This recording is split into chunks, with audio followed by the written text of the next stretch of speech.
Hello everyone, welcome back to Whisper Tales channel. Before we get started, comment below where you are from and what time you are watching. And did you know that 97% of you guys watching aren't subscribed yet? So make sure to subscribe and like. Alright, let's get into it. Story 1. The Meridian Lake Submersion. In the summer of 1987, a family of 5 disappeared near Meridian Lake in northern Saskatchewan. The Kowalenko family, parents Stanislav and Mireille, along with their 3 children, Dasha, Yulian, and baby Anastasia, had rented a cabin for 2 weeks. They were city people from Regina, looking to reconnect with nature. What they found instead has never been fully explained. The family arrived on July 14th. Neighbors at a cabin roughly 2 kilometers away reported seeing their vehicle pass by around noon. The Kowalenkos waved. They seemed happy, excited even. That was the last confirmed sighting of them alive. 9 days later, a fisherman named Ogden Flett noticed something peculiar about Meridian Lake. The water, usually crystal clear in midsummer, had turned opaque. Not murky like after a storm, but milky, almost like condensed fog had settled beneath the surface. Ogden had fished this lake for 31 years. He had never seen anything like it. He reported the anomaly to the local conservation office, but by the time officials arrived 3 days later, the water had returned to normal. What they found on the lake bed, however, was not normal at all. Divers discovered all 5 members of the Kowalenko family sitting upright on the lake bottom, approximately 40 meters from shore, at a depth of just over 6 meters. They were arranged in a perfect circle, facing inward, their hands clasped together as if in prayer. Their eyes were open. Their mouths were open. And according to the coroner's report, they had been dead for no more than 72 hours, meaning they had survived for nearly a week after their last sighting before ending up at the bottom of that lake. The cabin showed no signs of struggle. Their belongings were neatly packed. The car was locked with the keys still inside the cabin, placed deliberately on the kitchen table beside a handwritten note. The note contained only 2 words, written in Mireille's handwriting. It called. Investigators searched for any evidence of foul play. They found none. The family had no enemies, no financial troubles, no history of mental illness. Toxicology reports came back clean. The children showed no signs of restraint or coercion. By all physical evidence, the Kowalenko family had walked into Meridian Lake of their own volition, descended to the bottom, arranged themselves in that strange formation, and simply waited to die. Local indigenous elders were consulted. Several refused to speak about the lake at all. One elder, a woman named Harrogate Clearsky, agreed to an interview, but asked that the recording device be turned off. What she said was later paraphrased in official documents. There are places in the water that remember, places that collect, places that call to people who are already hollow inside, even if they do not know it yet. The cabin was demolished in 1992. The land was never resold. Meridian Lake remains open to the public, but fishing licenses for that particular body of water have dropped by over 80% since the incident. Those who still visit report nothing unusual. No strange waters, no voices, no calls. But every few years, someone goes missing near that lake. Their bodies are never found. And the water, for a few days afterward, turns that same impossible white. What makes this case particularly disturbing is the physical evidence that was discovered in the cabin during the initial investigation. On the wall of the master bedroom, someone had carved a series of marks. Tallies, investigators assumed, counting the days. But there were too many of them. Over 200 individual scratches, made with fingernails based on the forensic analysis, covering an area of roughly 1 square meter. If Mireille Kowalenko made those marks, she would have needed to carve over 30 per day during her family's stay. Unless, of course, time moved differently inside that cabin. Unless days felt like weeks, and weeks felt like months, and the family experienced something that lasted far longer than the calendar suggested. The coroner noted another anomaly that was largely ignored in official reports. The Kowalenko family showed signs of extreme muscle atrophy, the kind that develops over months of bed rest or prolonged starvation. Their bodies were wasted in ways that should have been impossible after 9 days, even without food. It was as though they had been dying slowly, somewhere else, for a very long time before they finally entered that lake. Stanislav's parents, who lived in Ukraine and did not attend the funeral, received a letter 3 months after their son's death. It was postmarked from Regina, where the family had lived, and written in Stanislav's handwriting. The letter was brief. It said, "We found what we were looking for. It was worth it. Do not look for us." The handwriting was verified by multiple experts as authentic, but Stanislav Kowalenko had been dead and buried for 12 weeks when that letter was mailed. His parents never came to Canada. They never spoke of their son again. Story 2. The Harrowgate Resonance. The town of Harrogate, Alberta, population 412, experienced something in the winter of 2003 that its residents still refuse to discuss with outsiders. It began on December 9th at precisely 3:17 in the morning, when every single person in town woke up simultaneously. Oksana Drenta was the first to document what happened. She was a retired school teacher, 73 years old, living alone in a small house on the edge of town. In her journal, she wrote that she woke to a sound she could not describe. Not quite a hum, not quite a voice, but something that seemed to vibrate inside her skull rather than enter through her ears.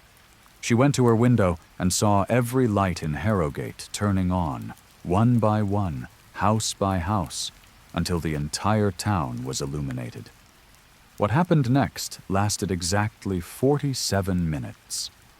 During that time, every resident of Harrogate walked out of their homes and stood perfectly still in their yards, driveways, or streets. They did not speak. They did not move.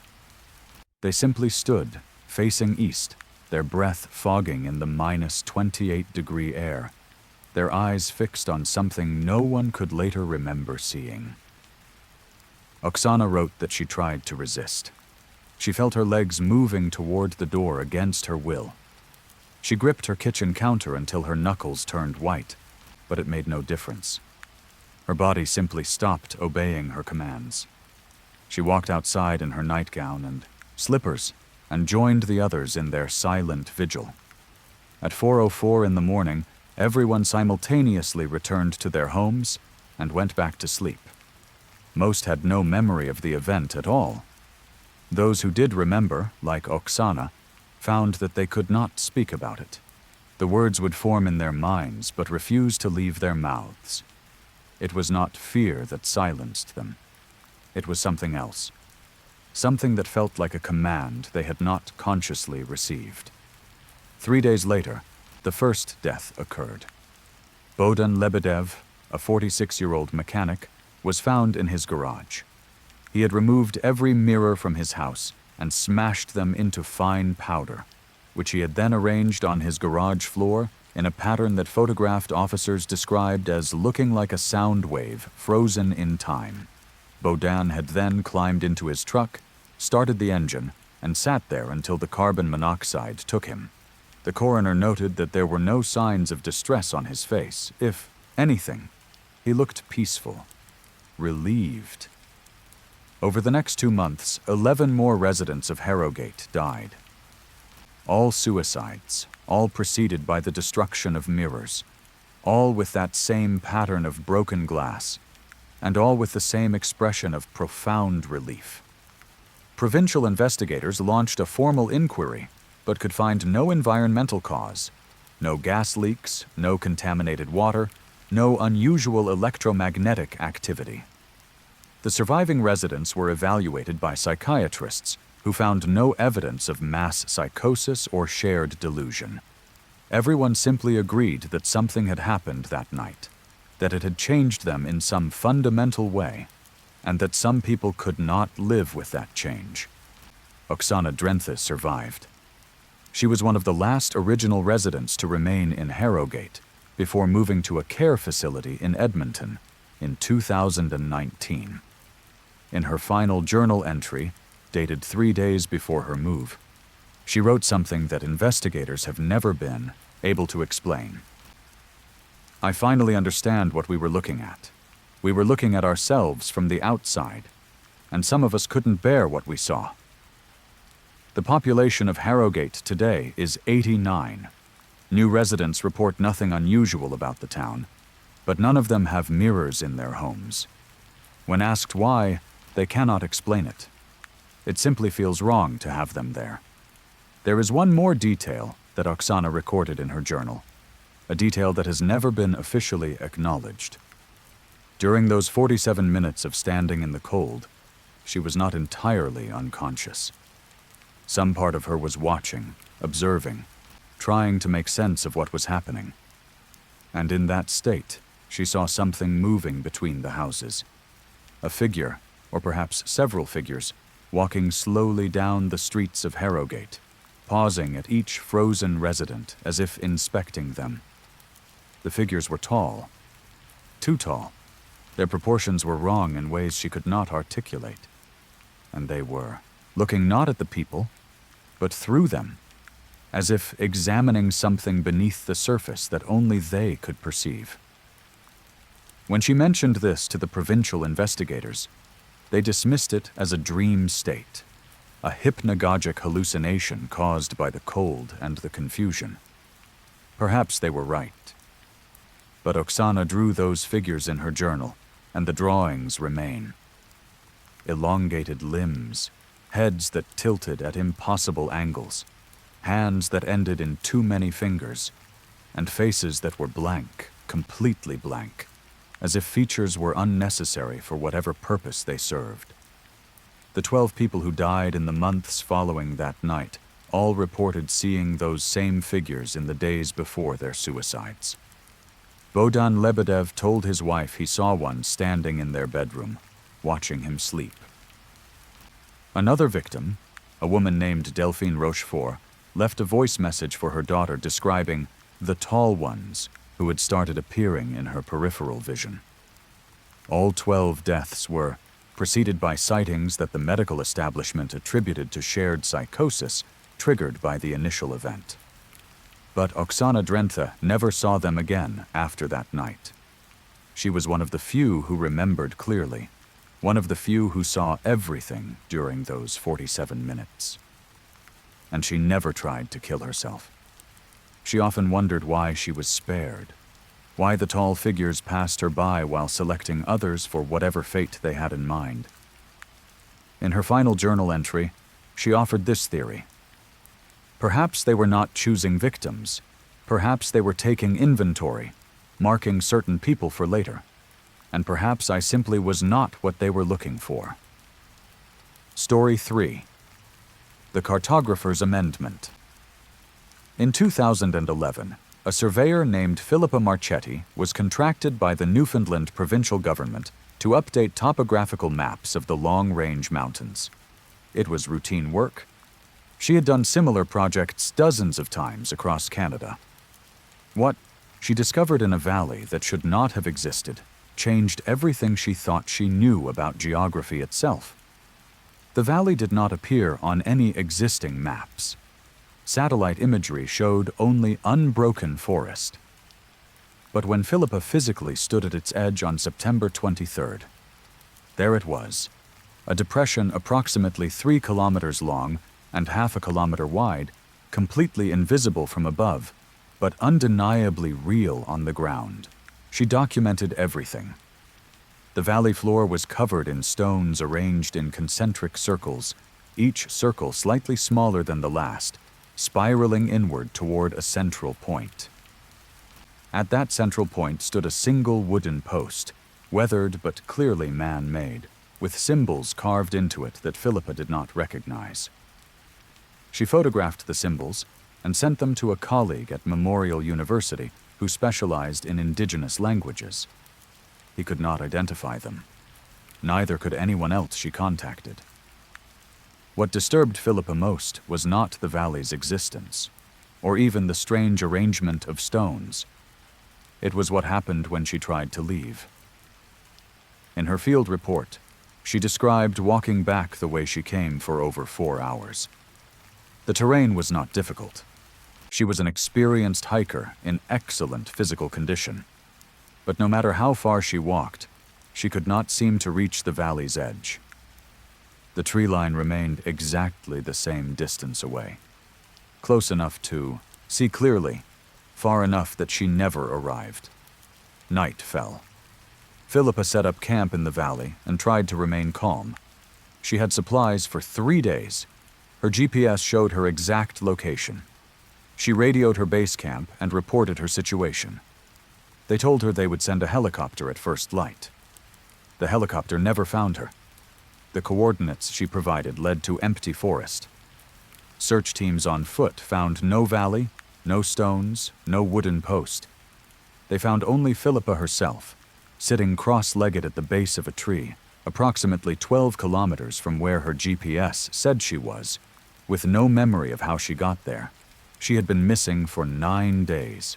Her supplies were untouched. She showed no signs of dehydration, starvation, or exposure. When asked what she remembered, she could only say one thing. "I was always walking. I was always almost there." Philippa resigned from her position 3 months later. She moved to Portugal and has not returned to Canada since. Her photographs of the valley were examined by multiple experts. The images show exactly what she described. The stones, the circles, the wooden post with its symbols. But every attempt to return to those coordinates has found nothing. The valley does not exist on any map, cannot be seen from the air, and has never been located again.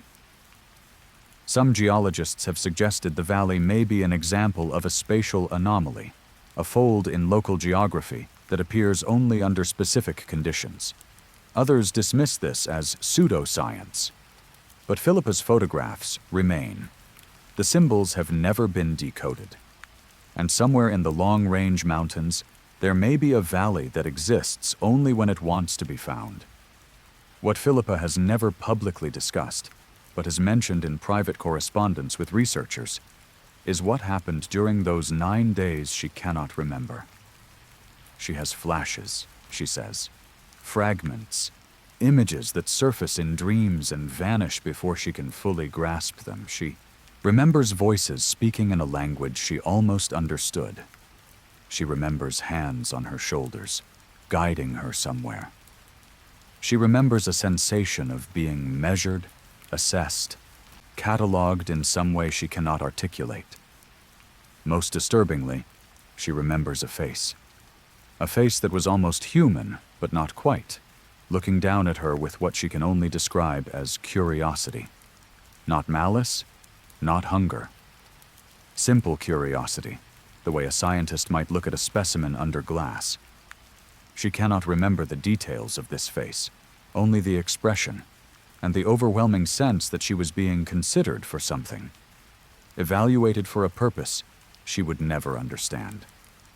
The colleague at Memorial University who first examined her symbols has since become obsessed with the case.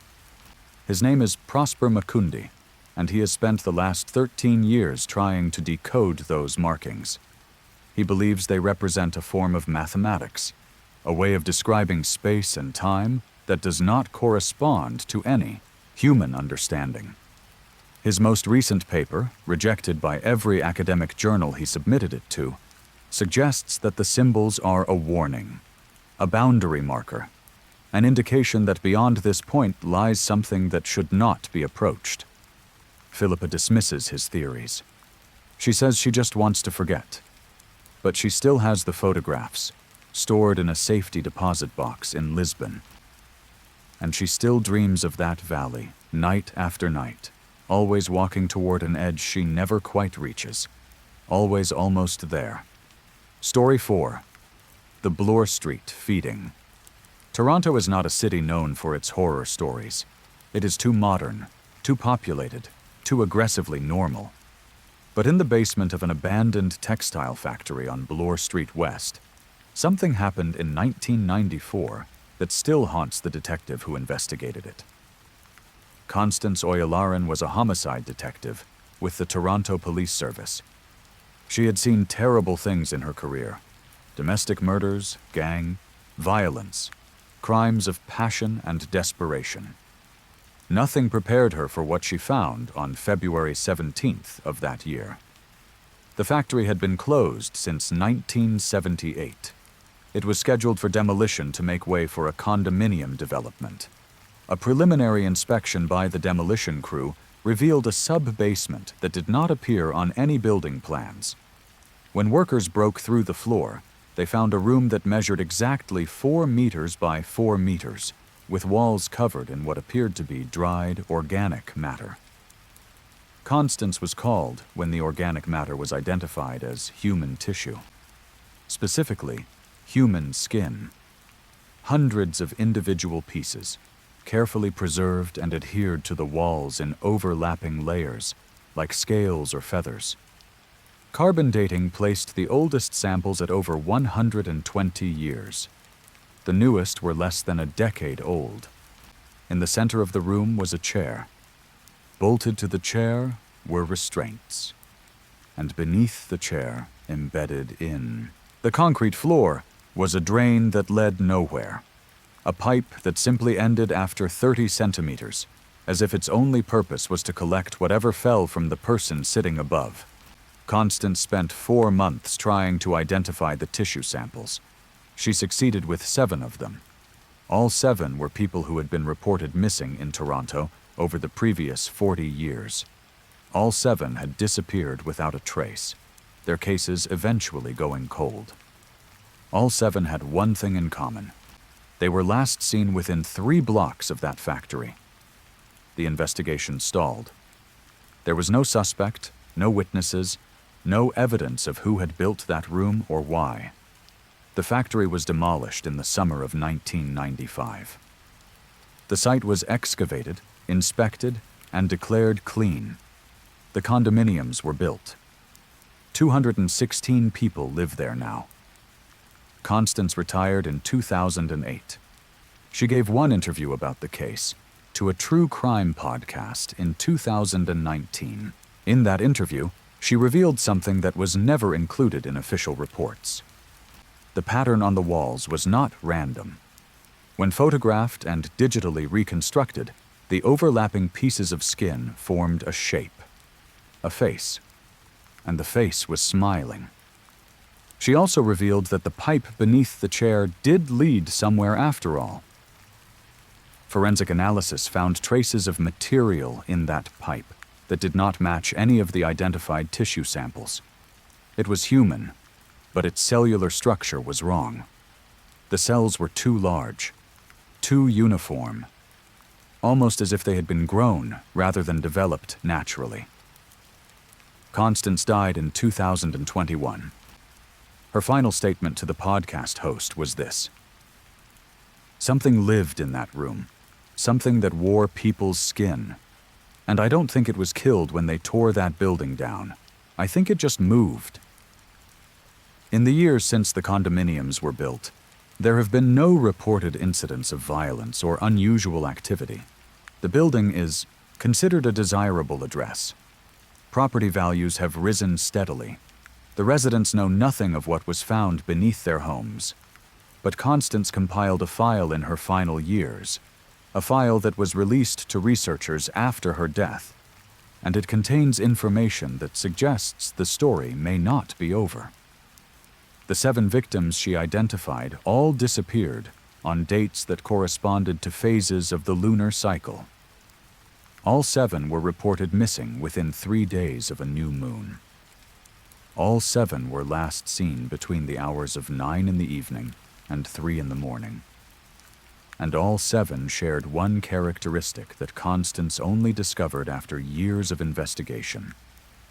They all had type AB negative blood, the rarest blood type in the human population. The face on the wall, when analyzed by digital reconstruction software, matched no known individual, but it did match a composite sketch from an unrelated case in Montreal, dated 1952, and another from Vancouver in 1967. 3 cities, 3 different decades.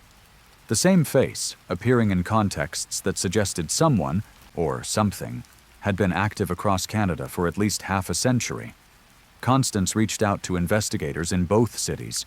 The Montreal case involved a series of disappearances in the Mile End neighborhood that were never solved.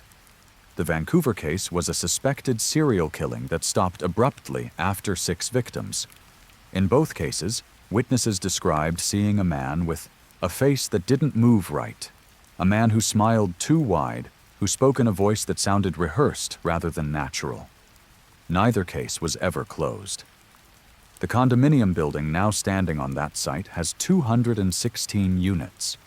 Constance obtained a copy of the occupancy records before she died and noted something that may be coincidence or maybe something else entirely. The building has an unusually high turnover rate. Residents move in and then move out, usually within 2 to 3 years, citing reasons that are vague but consistent. Discomfort, difficulty sleeping, a feeling of being watched. And every year, without fail, 1 or 2 residents simply leave without explanation, abandoning their deposits and their belongings, disappearing to new cities or new countries as if fleeing something they cannot name. None of them have AB negative blood. Constance checked. Whatever hunted in that basement, whatever wore the faces of its victims on those walls, it seems to be patient, selective, waiting for the right person to move into the building above its old home. And when that person arrives, it will be ready. Story 5. The Prince Rupert Choir. On the night of August 8, 2007, every dog in Prince Rupert, British Columbia, began howling at exactly the same moment. This was documented by dozens of residents who were awake at the time, as well as by security cameras throughout the town. At 2:41 in the morning, for exactly 6 minutes, every canine within the city limits, strays, pets, working dogs, puppies, and seniors, lifted their heads and howled in perfect unison. Veterinarians could offer no explanation. Dogs do not synchronize their vocalizations. They do not respond to frequencies in a coordinated manner. What happened in Prince Rupert was, by all scientific understanding, impossible. But that was only the beginning. 17 hours later, on the evening of August 9th, a fisherman named Gavril Tomescu reported something unusual to the Coast Guard. He was returning to port after a day at sea when he noticed that the water around his boat had become impossibly calm. Not still. There was still a current, still movement beneath the surface. But the waves had stopped. The surface of the ocean looked like glass, reflecting the evening sky in perfect detail. Then the singing started. Gavril described it as voices coming from beneath his boat. Not whale song, which he knew well. Not any marine animal he had ever encountered. Human voices. Thousands of them, all singing a single note that seemed to rise from the depths of the Pacific itself. He radioed the Coast Guard in a panic. They dispatched a cutter to his location. By the time it arrived, 34 minutes later, the singing had stopped, and the waves had returned to normal. Gavril was found kneeling on the deck of his boat, his hands pressed, over his ears, weeping uncontrollably. He was evaluated by a psychiatrist and found to be of sound mind. His boat's instruments showed nothing unusual. His radio transmission was logged, but contained only his terrified voice. No singing was audible in the background. Whatever Gavril had heard, only he could hear it. 3 weeks later, construction workers laying foundation for a new pier discovered something buried in the sand beneath the waterline. It was a bell. Bronze. Approximately 200 years old, based on its metallurgy. And it was engraved with a message in a language that linguists eventually identified as an archaic form of Portuguese, unused since the early 18th century. The message, when translated, read, "We remain below. We wait. We sing to be remembered." There is no historical record of Portuguese ships in that region during that period. There is no explanation for how the bell came to be buried there, or why it was inscribed with such a message, or why dogs in Prince Rupert howled in unison 17 hours before it was found. Gavril Tomescu sold his boat and moved inland. He lives now in Kamloops, as far from the ocean as he could get while remaining in British Columbia. He does not speak about what he heard. But his wife has reported that he sometimes wakes in the night, sitting up in bed, his mouth open as if he is trying to join a chorus only he can hear. The bronze bell recovered from beneath the pier is now housed in a private collection in Vancouver. The collector, a man named Augustine Vermeer, who made his fortune in real estate, paid an undisclosed sum to acquire it from the provincial government. He has never displayed it publicly. He has never allowed it to be photographed since the initial documentation. And he has never explained why he wanted it so badly. Researchers who have studied the incident have proposed various theories. One suggests that the singing was an acoustic phenomenon caused by unusual tidal conditions amplified by the shape of the coastline. Another proposes that Gavril experienced a psychotic episode triggered by isolation and the eerie conditions on the water. A third, more fringe theory suggests that the dogs of Prince Rupert somehow detected a disturbance in the magnetic field that preceded the discovery of the bell, responding to frequencies that humans cannot perceive. None of these theories explain the bell itself. None explain the Portuguese inscription, or how a centuries-old artifact came to be buried in an area that has no historical connection to Portuguese exploration. None explain why construction workers who touched the bell with bare hands reported hearing whispers for days afterward. Whispers in a language they could not understand, coming from somewhere just behind their heads. One of those workers, a woman named Ottilie Berntsen, later admitted to a newspaper that she had dreamed about the bell every night for 6 months after finding it. In her dreams. She was underwater, sinking slowly toward a place where thousands of figures stood on the seafloor, their mouths open, their voices rising toward the surface. They were not dead, she said. They were waiting for something to answer their song, waiting for someone to join them in their endless vigil beneath the waves. Ottilie moved away from Prince Rupert 2 years after the incident. She now lives in the interior of British Columbia, hundreds of kilometers from any significant body of water. She has never spoken publicly about her experiences. But her sister has reported that Ottilie will not even take baths anymore. She only showers, with the water as brief as possible, her eyes closed tight against the spray, as if afraid of what she might see in the falling drops. Story 6. The Kindersley Collector. The town of Kindersley, Saskatchewan, is unremarkable in almost every way. It has a population of just over 4,000. It services the surrounding agricultural community.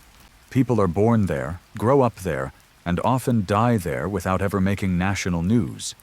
Except for what happened in the Harwick House between 2014 and 2017. Ursula Harwick was 78 years old when she died. She had lived alone since her husband's death in 1997. She had no children, few friends, and neighbors who checked on her perhaps once a month, if they remembered at all.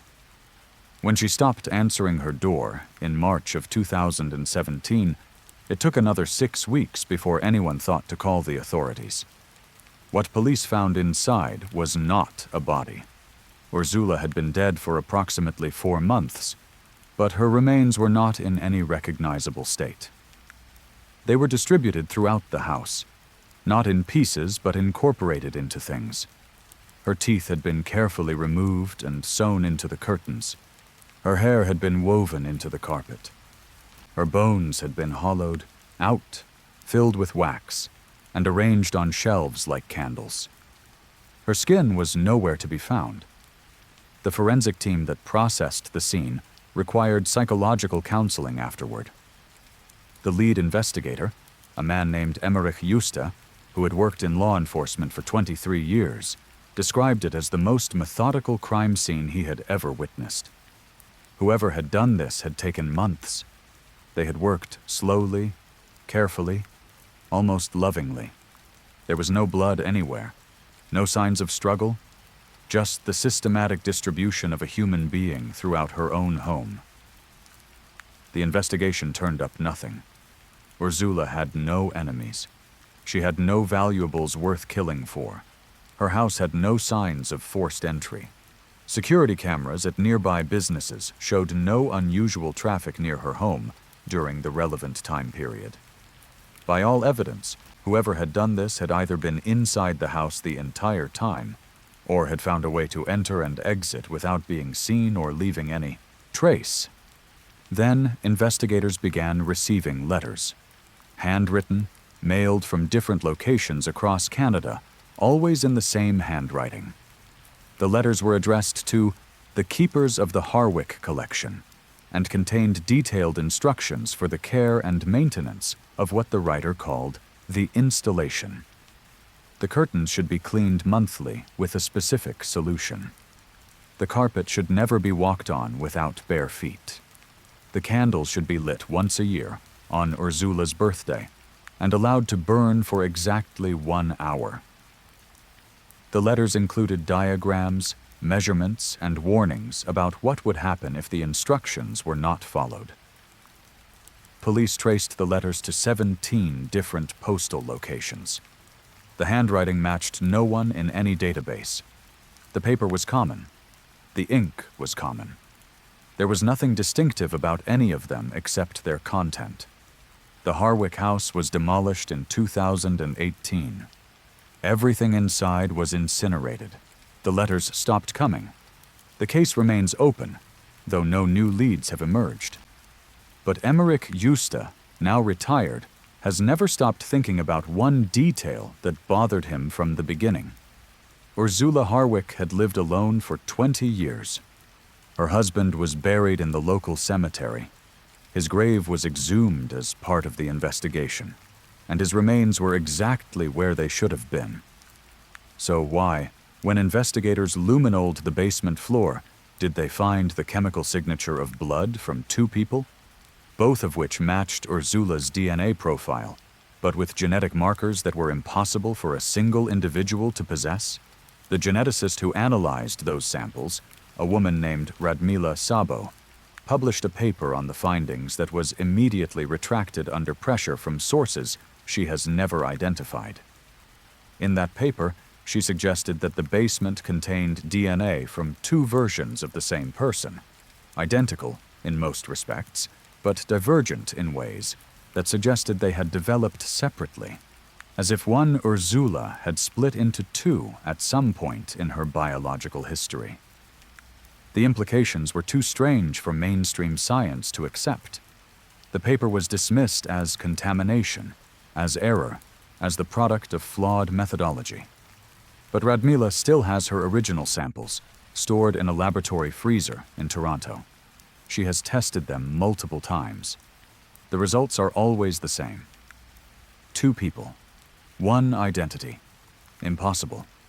Emmerich Justa contacted Radmila after his retirement and shared his own theory.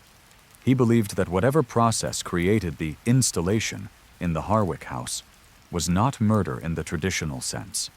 It was transformation. Ursula had not been killed by an external force. She had somehow become the artist of her own dissolution, using her body as raw material for something she was compelled to create. This theory would explain the letters. This theory would explain the care, the precision, the almost loving attention to detail. Ursula was not the victim. She was the medium. And somewhere in that process, she had split into two. One part that carried out the work, and one part that became the work itself. The new owners of the Harrowgate property have reported nothing unusual. They are a young couple from Saskatoon who bought the lot at a significant discount and built a modern home where the old one stood. But they have mentioned, in passing, that their dog refuses to enter the basement. The animal will stand at the top of the stairs and whine, staring down into the darkness below, its hackles raised as if sensing something that human senses cannot detect. Perhaps it is nothing. Perhaps it is just an old house's ghosts, fading with time. Or perhaps something of Ursula remains there, embedded in the foundation, waiting to be remembered, waiting for someone to follow the instructions and light the candles on her birthday as the letters demanded. Story 7. The Timmins Threshold. In January of 2012, a mining company in Timmins, Ontario, breached a previously unknown cavern system approximately 800 meters below ground. What they found there forced an immediate shutdown of operations and a complete media blackout that remains in effect to this day. The information that follows comes from leaked documents, anonymous sources, and the testimony of Cressida Vauclin, a geologist who was part of the initial survey team and who has since left Canada under circumstances she refuses to discuss. According to Cressida, the cavern was enormous, over 400 meters in length, with ceilings that their equipment could not accurately measure. The walls were covered in crystalline formations that did not match any known mineral. When lights were brought in, these formations began to glow with their own internal luminescence, casting the entire space in a pale blue radiance that Cressida described as feeling wrong, like light that had been corrupted somehow. But the crystals were not what prompted the shutdown. At the far end of the cavern, partially embedded in the rock wall, was a structure. Metal, geometric, clearly artificial, and based on the surrounding strata, it had been there for at least 65 million years. Cressida's team was ordered to document everything they saw, but touch nothing. They photographed the structure from every angle. They took measurements. They recorded the exact composition of the surrounding rock. And they noticed something that none of them could explain. The structure was not buried. It was emerging. Analysis of the rock layers showed a clear progression. Whatever this object was, it was slowly moving upward through the earth, centimeter by centimeter, over millions of years. It was not a natural formation trapped in stone. It was something that had been placed far deeper, far longer ago, and was gradually rising to the surface. The mining company ceased operations within 48 hours. The shaft was filled with concrete. The site was reclassified as geologically unstable and permanently closed. All personnel were required to sign non-disclosure agreements with severe penalty clauses. Cressida signed. She kept her silence for 8 years. Then, in 2020, she contacted a journalist and told her story. Within a month, she had fled Canada. She now lives somewhere in Eastern Europe and communicates only through encrypted channels. She has never revealed what was written on the structure. She says there were symbols, clearly intentional, clearly meant to convey meaning. But she refuses to describe them, refuses to share photographs, refuses to even draw them from memory. When asked why, she says only this: "Some things are buried for a reason, and some things are rising whether we want them to or not." The mining company that made the discovery no longer exists. It was dissolved in 2013. Its assets sold to a multinational corporation that has shown no interest in reopening the Timmins site. The concrete seal remains in place. The shaft is monitored by remote sensors that detect any seismic activity in the area. So far, there have been no anomalies, but Cressida has shared additional details with certain researchers, details that paint a more disturbing picture of what was found in that cavern. The structure, she says, was not solid. It had openings. Doorways, perhaps, or windows into something that lay beyond the visible surface. And through those openings, her team's lights revealed the suggestion of space. Vast. Space, extending far beyond what the structure's external dimensions should have allowed. One of her colleagues, a man named Ephraim Ngozi, approached one of these openings against direct orders. He shined his light inside and stood there for perhaps 30 seconds, not moving, not speaking. When he turned back to the group, his face was pale. He refused to say what he had seen. He quit his job the following week and entered a monastery in Quebec, taking a vow of silence that he has maintained to this day. The symbols on the structure's surface were photographed, as Cressida mentioned. What she has not revealed publicly is that those photographs do not remain stable. The digital files corrupt if stored on any device for more than a few months. Printed copies fade, regardless of the paper quality or storage conditions. It is as if the symbols resist documentation, as if they are designed to be forgotten. Cressida made hand-drawn copies before the photographs degraded. She keeps them in a bank vault in Bucharest. She has looked at them perhaps 3 times since leaving Canada. Each time, she says, the drawings seem different, not dramatically, but subtly, as if the symbols are rearranging themselves even on static paper. She no longer knows if she is imagining this or if the phenomenon is real. She no longer knows if there is a difference. The structure continues to rise. Based on the geological analysis conducted before the shaft was sealed, it moves approximately 2 centimeters per century. At that rate, it will reach the surface in roughly 325,000 years. Whatever it is, whatever it contains, whatever those symbols warn about, it is coming. Slowly, patiently, inevitably.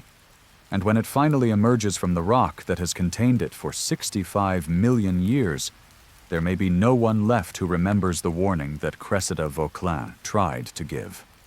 Story 8. The Churchill Manifest. Churchill, Manitoba, is known for polar bears. Tourists flock there every autumn to see the bears gather along the Hudson Bay coast. What tourists do not know is what happened in the winter of 1973, when the population of Churchill experienced a collective hallucination that lasted for 17 days and left 3 people dead.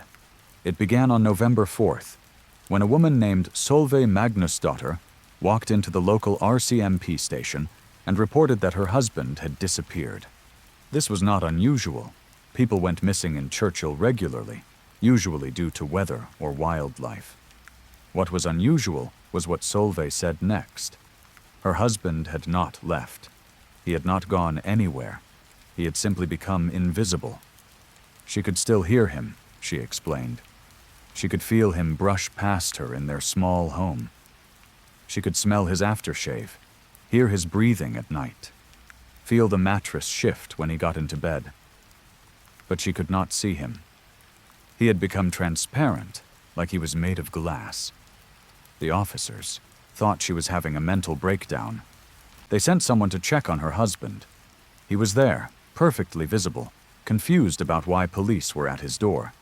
But when Solveig arrived moments later, she looked directly at him and saw nothing. She walked toward where his voice was coming from, her hands outstretched, feeling the empty air where her husband stood. Within a week, 43 people in Churchill were experiencing the same phenomenon, but it was not consistent. Person A could see Person B, but not Person C. Person C could see Person A, but not Person B. The invisible people were always there. They could interact with objects, leave footprints, be recorded on film and audio equipment. but to certain individuals, they simply did not exist visually. The phenomenon was studied by researchers from the University of Manitoba, who initially suspected some form of mass psychogenic illness. But the patterns did not fit. There was no shared trauma, no common exposure, no identifiable trigger. And the selectivity was too precise. Each person could see some residents and not others, in combinations that followed no logical pattern. Then the deaths began. Thormod Eriksson, a fisherman, was found frozen in his boat. He had been less than 50 meters from shore. The weather was cold, but survivable. His radio worked.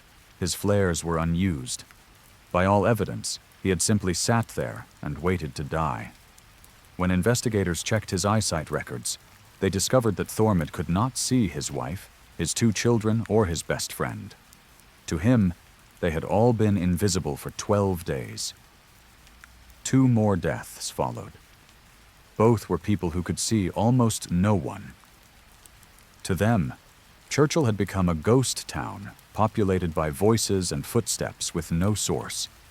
They had died from exposure, having wandered into the tundra looking for anyone, anything they could actually perceive. On November 21st, the phenomenon ended as suddenly as it began. Everyone became visible to everyone else. There was no gradual transition. One moment people were invisible, the next they were not. No explanation was ever found.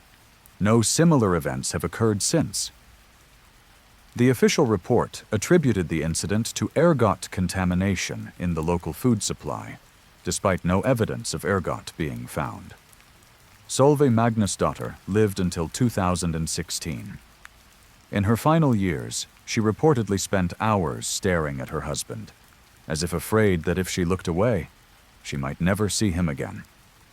The official investigation into the Churchill Manifest, as it came to be known among paranormal researchers, was closed in 1975, with no explanation found.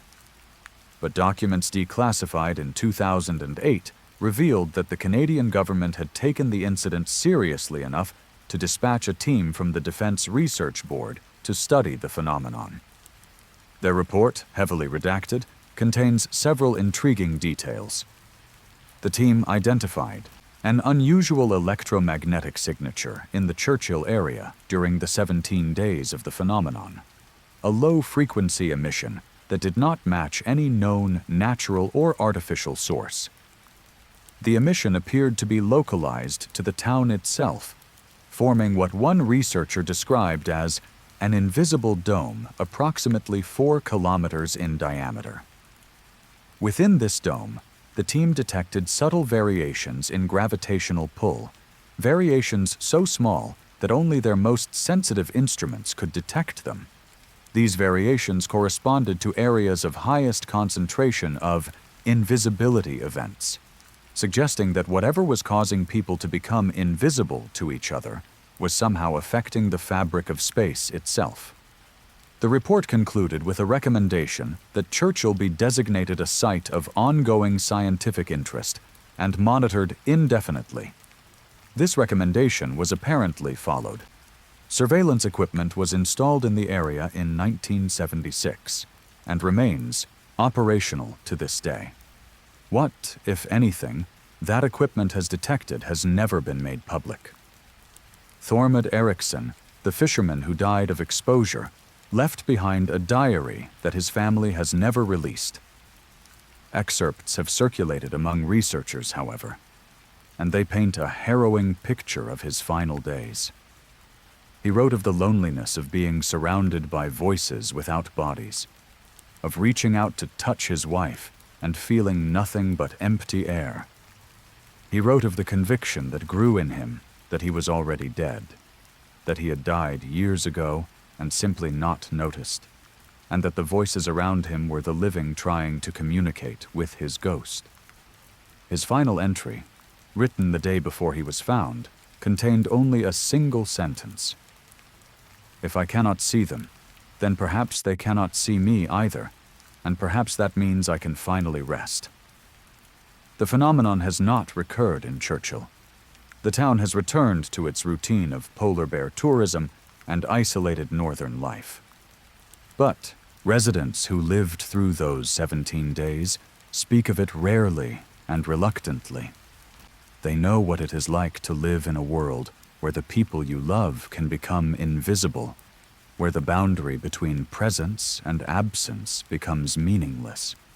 And they know, deep in their bones, that it could happen again at any time, without warning, without reason, without any hope of understanding why. Story 9. The Lunenburg Repetition. The town of Lunenburg, Nova Scotia, is a UNESCO World Heritage Site, famous for its colorful waterfront and well-preserved colonial architecture. What is less famous is the Graynolds family, who lived at 147 Montague Street for 4 generations, and who experienced something there that defied every law of nature. Cordelia Graynolds was the last of her line. She died in 2019 at the age of 91, having never married and never borne children. In her final months, she agreed to be interviewed by a local historian named Fionnuala. Brennan, who had heard rumors about the Graynolds house for years. What Cordelia told her formed the basis of a book that was written but never published, after the Graynolds estate threatened legal action. According to Cordelia, the house at 147 Montague Street did not experience time normally, or rather, it experienced time too much. Events that happened there did not simply occur once. They repeated, at irregular intervals, for reasons no one understood. The first documented repetition occurred in 1892, when Cordelia's great-grandfather witnessed his own father fall down the stairs and break his neck. The elder Graynolds died from his injuries 3 days later, but a week after the funeral, his son watched him fall down those same stairs again, in exactly the same way, at exactly the same time of day. The figure did not respond when spoken to.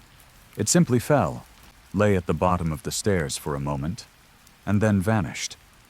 This event repeated approximately once a year for the next 40 years. Always the same. Always that fall, that landing, that stillness before disappearing. Other repetitions accumulated over time. A fight between Cordelia's grandparents that played out in the kitchen every few months. A child crying somewhere upstairs that no living child could account for. The sound of a door slamming that echoed through the house at random intervals. Always the same door, always with the same force. By the time Cordelia was born in 1928, the house contained dozens of these repetitions, layered over each other like recordings on magnetic tape. She grew up learning to ignore them. You could not stop them, could not interact with them, could not change them in any way. They were simply part of the house, like the foundation or the roof. But then something changed. In 1974, when Cordelia was 46, she witnessed a repetition that had never occurred in real life. She was sitting in the living room when she saw herself, an older version, decades older, walk through the room, sit down in the chair across from her, and say 4 words. It remembers everything now. The vision disappeared. Cordelia did not know what it meant. She spent years waiting for clarification that never came. Then, in 2018, exactly 44 years later, she walked through that same living room, sat down in that same chair, and found herself saying those same 4 words. To nothing. The room was empty. But she knew, somehow, that she had just completed a loop that had been waiting for her since before she was born. The house at 147 Montague Street was sold after Cordelia's death. The new owners have reported no unusual phenomena. Either the repetitions ended with the Graynolds line, or they simply require someone who knows how to see them. Fionnuala Brennan still has her manuscript. She has been offered substantial sums to destroy it. So far, she has refused. Cordelia's interview transcripts, which Fionnuala has shared with select researchers, contained details that were too disturbing to include even in an unpublished book. According to Cordelia, the repetitions were not just echoes of past events. They were alive in some fundamental sense. They responded to the living members of the household, adjusted their behavior based on who was watching, and sometimes, rarely, but sometimes, attempted to communicate. The crying child upstairs, for example, would sometimes pause when Cordelia entered the room. The figure of her great-great-grandfather, perpetually falling down those stairs, once turned his head mid-fall and looked directly at her. These moments were brief, lasting only a second or two, before the repetition continued on its predetermined path. But they suggested that the house was not simply recording events. It was remembering them. And memory, as anyone knows, is not a passive process. Cordelia also spoke of repetitions that she believed had not yet occurred. She saw her own death, she claimed, playing out in the living room years before it happened. She saw her funeral, attended by people she did not recognize. She saw the house empty, abandoned, falling slowly into ruin. These visions came less frequently than the historical repetitions, but they were more vivid, more detailed, and infinitely more disturbing. The most troubling revelation came near the end of Fianuola's interviews. Cordelia admitted that she had seen other people in the house, people who were not members of her family, people who she believed were from far in the future. They walked through the rooms as if they belonged there, examining the walls and floors, taking measurements, speaking to each other in a language she could not understand. They wore strange clothing and carried devices she could not identify. And they looked at her, sometimes, with expressions of profound sadness, as if they knew something about her fate that she would never live to learn. The new owners of 147 Montague Street are a family from Ontario. They have a young daughter named Elsie. Last summer, Elsie asked her mother why the sad lady kept appearing in the living room. Mother assumed it was an imaginary friend. She did not press for details. She did not ask what the sad lady looked like, or what she said, or why Elsie called her sad. Perhaps it is nothing. Children have vivid imaginations. But Fianuola Brennan has begun researching the family, quietly, without their knowledge. She wants to know if the repetitions have truly ended, or if they have simply found a new audience. She wants to know if the house at 147 Montague Street is finally done remembering, or if it has only just begun. Story 10. The Yukon Architecture. In the summer of 2016, a documentary film crew entered a remote region of the Yukon Territory to film the abandoned mining settlements that dot the landscape. They were experienced in wilderness filmmaking. They had permits, supplies, satellite communication, and detailed maps of every known structure in the area. What they found should not have existed. The crew consisted of 4 people: director, Sabine Orlova, cinematographer Quinton Abebe, sound engineer Marisol Pina, and researcher Alaric Thorne. They had worked together for years and had filmed in dozens of remote locations without incident. This expedition was supposed to be routine. On July 19th, approximately 200 kilometers from the nearest town, they discovered a building. This was not unusual. They were specifically looking for old structures. What was unusual was that this building did not match any records.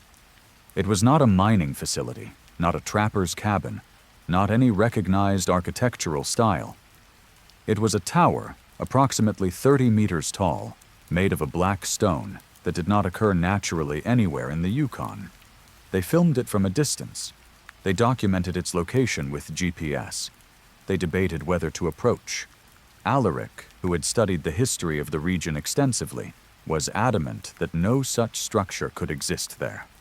There was no record of construction, no evidence of transportation routes that could have brought materials to this location, no explanation whatsoever for how a 30-meter tower of non-native stone could be standing in untouched wilderness. They approached.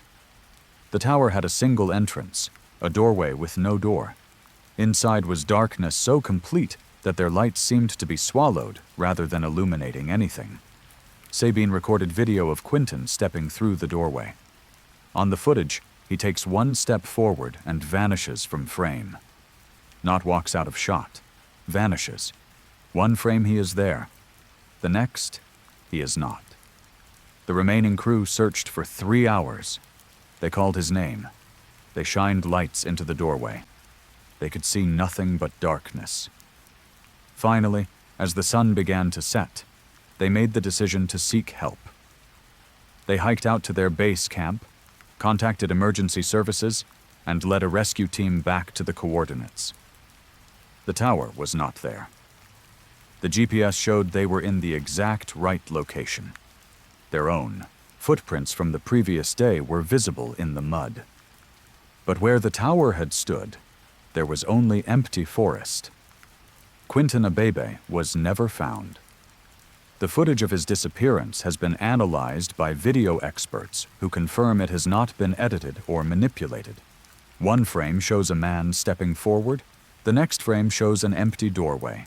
There is no transition, no blur, no evidence of trickery.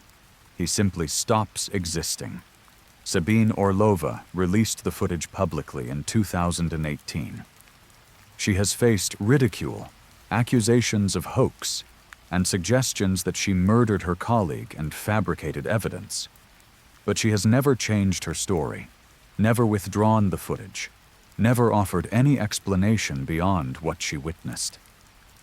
In her final public statement on the matter, she said this: "There are places in this world that are not meant for us, doorways that lead somewhere we cannot follow. Quentin found one, and wherever he is now, I do not think he is anywhere we have words for." The footage of Quentin's disappearance has been viewed millions of times since its release. It has been analyzed by physicists, computer scientists, and visual effects experts from around the world. No one has been able to explain it.